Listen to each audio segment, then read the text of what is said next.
Assalamualaikum dan salam sejahtera. Cikgu ucapkan buat kamu semua para pelajar kelas fikir Arif. Cikgu doakan supaya kamu semua sihat pada hari ini. Bertemu kita sekali lagi dengan Cikgu Hafiz pada hari ini untuk sesi pengajaran mata pelajaran Pendidikan Jasmani dan Kesihatan tingkatan 3 KSSM Pendidikan Khas. Jadi cikgu harap kamu bersedia untuk menerima sesi pengajaran daripada cikgu pagi ini. Jadi sebelum kita mulakan sesi pengajaran kita pada hari ini, boleh kita membacakan doa sebelum pembelajaran. A'udzubillahi minasyaitonirrajim. Bismillahirrahmanirrahim. Allahumma tah alaina hikmataka wansyur alaina min khazaimi rahmatika ya arhamar rahimin. Amin amin ya rabbal alamin.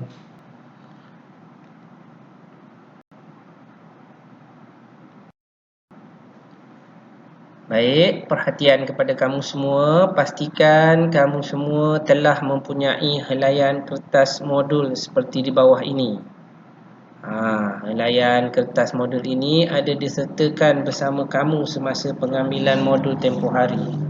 Jadi kertas ini boleh kamu gunakan sebagai rujukan utama kamu dalam sesi pengajaran kita pada pagi ini. Dan kertas ini nanti kamu perlu potong dan tampalkan di dalam buku scrap yang telah cikgu sediakan kepada kamu. Dengan lafaz bismillah, cikgu mulakan sesi pengajaran pada pagi ini. Pendidikan Kesihatan, Unit 1, Pendidikan Kesihatan dan Reproduktif dan Sosial. Tajuk kita pada hari ini adalah kepentingan menangani cabaran stereotip gender dan diskriminasi. Yang keduanya adalah kesaksamaan gender. Apa yang akan kita perolehi daripada pengajaran ini nanti adalah kamu akan dapat mencadangkan dua kepentingan menangani cabaran stereotip gender dan diskriminasi. Yang keduanya menyatakan dua keperluan membudayakan kesaksamaan gender dalam kehidupan kita.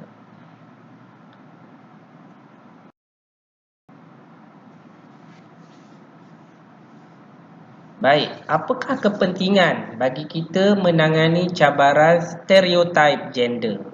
Sebelum itu, cikgu akan mengulang semula maksud yang berkenaan dengan stereotip gender.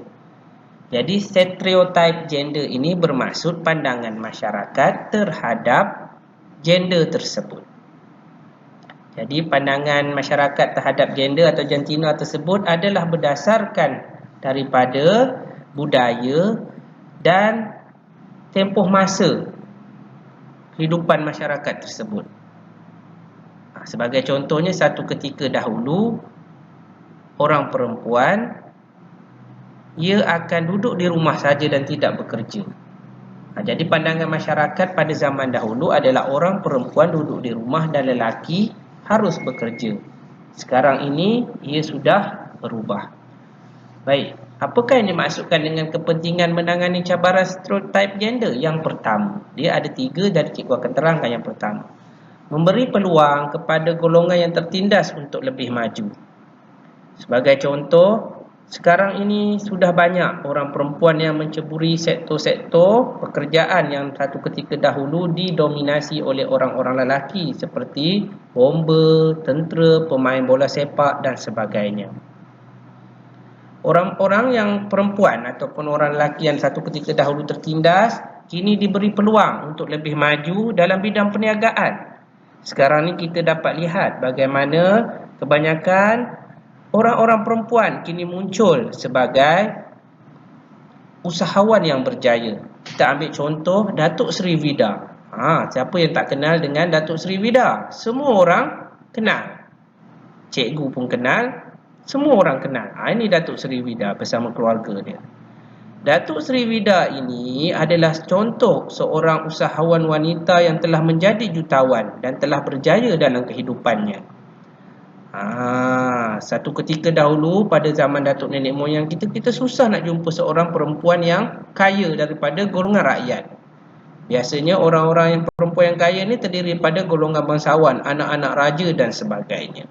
Sekarang orang biasa pun boleh berjaya asalkan diberi peluang bagi menangani cabaran kita tengok kepentingan menangani cabaran stereotip dan diskriminasi gender yang kedua. Ia akan mewujudkan suasana yang harmoni.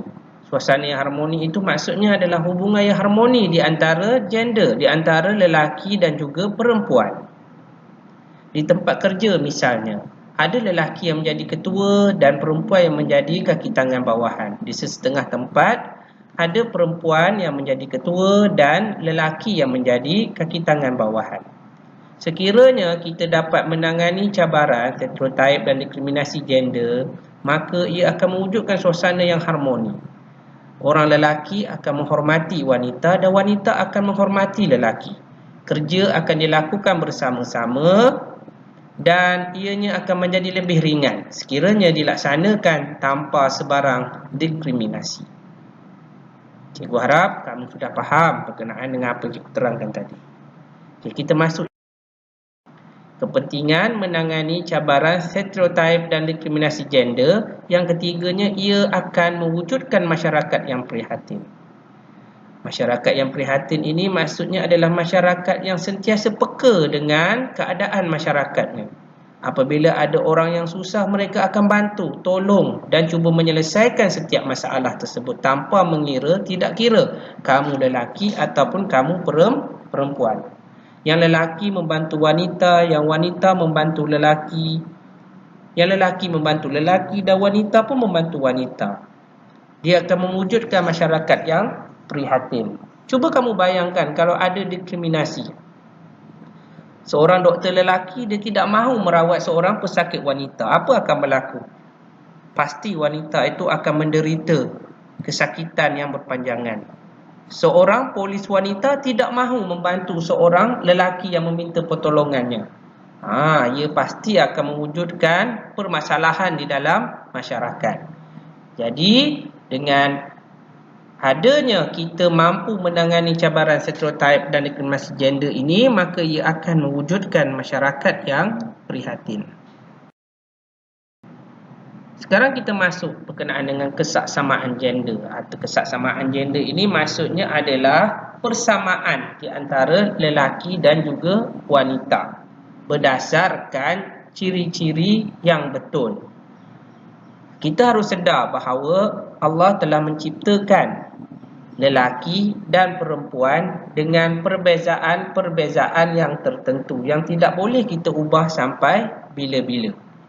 Namun demikian, dalam kehidupan kita ia perlu ada kesaksamaan. Kesaksamaan ini adalah maksudnya keadilan. Sekiranya lelaki diberikan peluang untuk mendapatkan pekerjaan berkenaan, maka orang perempuan itu juga boleh diberikan peluang untuk mendapatkan pekerjaan berkenaan. Kalau orang lelaki boleh melakukan sesuatu perkara, maka orang perempuan pun boleh melakukan sesuatu perkara itu berdasarkan keupayaan dia. Ini kerana kesaksamaan gender ini adalah sangat penting. Masyarakat perlu mengikis stereotip berkaitan dengan gender. Perlu buang segala pemikiran-pemikiran yang negatif terhadap sesuatu gender. Hal ini dapat diaplikasikan dalam negara kita kerana negara kita, Malaysia, memberikan peluang yang sama rata kepada setiap rakyatnya untuk berjaya. Kesaksamaan gender perlu dibudayakan untuk memastikan kewujudan generasi yang positif dan masyarakat progresif pada masa hadapan.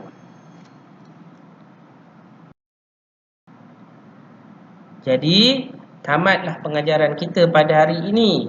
Pastikan lembaran modul yang telah cikgu berikan kamu tampal di dalam buku skrap kamu. Pastikan kamu juga menulis tarikh dan hari pada ruangan atas, kiri dan kanan buku skrap kamu. Bagi pelajar yang telah memulangkan buku skrap, boleh saja menyiapkannya ataupun menampalkan keratan ini di atas kertas kosong dahulu. Nanti cikgu akan tampalkan kembali di dalam buku skrap anda. Baik, terima kasih. Jumpa lagi pada sesi pengajaran akan datang. Cikgu harap kamu tidak lupa untuk menyiapkan kerja yang telah cikgu berikan. Jangan jadikan cuti yang lama ini sebagai alasan untuk kamu tidak menyiapkan kerja yang cikgu berikan. Untuk hari ini, cikgu ada menyediakan soalan latihan pengukuhan berdasarkan tajuk pembelajaran kita hari ini dan juga minggu-minggu sebelumnya secara atas talian. Bagaimana cara kamu hendak menjawab soalan secara atas talian? Jadi cikgu akan menyediakan link pada yang akan cikgu letakkan dalam grup WhatsApp kelas fikir Arif. Kamu klik pada link tersebut dan kamu boleh menjawab soalan berkenaan. Ada 10 soalan yang akan cikgu berikan insya-Allah, dan cikgu harap kamu dapat menyelesaikannya. Tulis nama kamu sebelum kamu menjawab soalan berkenaan. Cikgu harap kamu dapat membuatnya dengan cemerlang, dan cikgu doakan kamu semua selamat, maju jaya, dan semoga kamu diberikan kesihatan yang baik dan terhindar dari penyakit yang berbahaya insya-Allah. Sekian dahulu untuk hari ini. Jumpa lagi pada sesi pengajaran. Cikgu sayangkan kamu semua dan cikgu harap kamu semua terus kekal bersemangat untuk belajar. Assalamualaikum warahmatullahi wabarakatuh.